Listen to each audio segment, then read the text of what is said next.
Over the last couple of weeks मेरे A level exams चल रहे थे, इसलिए मैं इतना सोशल मीडिया पे प्रेजेंस मेरी नहीं थी. However, मैं बिहाइंड द सीन्स अपनी कैंपेन को जो मैंने इस फास्ट रजीम के खिलाफ लॉन्च की थी पिछले प्रोटेस्ट पे, उसको जारी रख रहा था.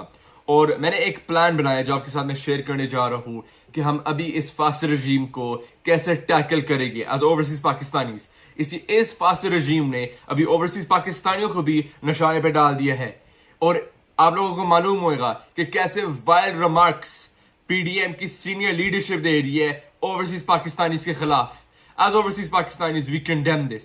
इसलिए आप सबसे रिक्वेस्ट कर रहा हूँ कि इस सैटरडे को 24th of June 2 PM आप मुझे ज्वाइन करें ट्रफालगर स्क्वायर के बाहर लंदन. इसलिए हम ट्रफालगर स्क्वायर से एक मार्च करेंगे और ये मार्च एंड होएगा एवनफील्ड हाउस के बाहर. हमने अभी इस फास्ट रजीम को इंटरनेशनली एक्सपोज करना है जैसे मैंने वादा किया था पिछले प्रोटेस्ट पे. We must stand for our rights, we must stand for Pakistan. इंशाल्लाह I will see you all there. Down with this fast रजीम.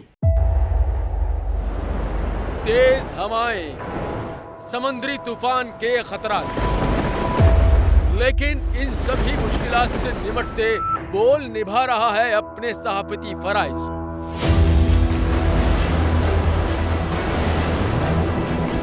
समुद्री तूफान बिपोर जॉय की ट्रांसमिशन बोल रहा है सबसे आगे. किस तरह से और कहां पे ये समुद्री तूफान पाकिस्तान के कौन से इलाकों को हिट कर सकता है, बोल रहा सबसे आगे. लम्हा बा लम्हा हर खबर से किया आवाम को आगाह. इस वक्त जो है मौजूदा सूरत हाल काफी हद तक तशवीशनाक होती जा रही है. अब खेती बंदर ठट्टा पे ज्यादा ये हिट करेगा तमाम.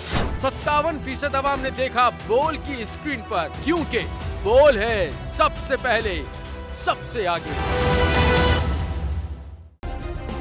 सब्सक्राइब करें और बेल दबाएं ताकि कोई खबर रह न जाए.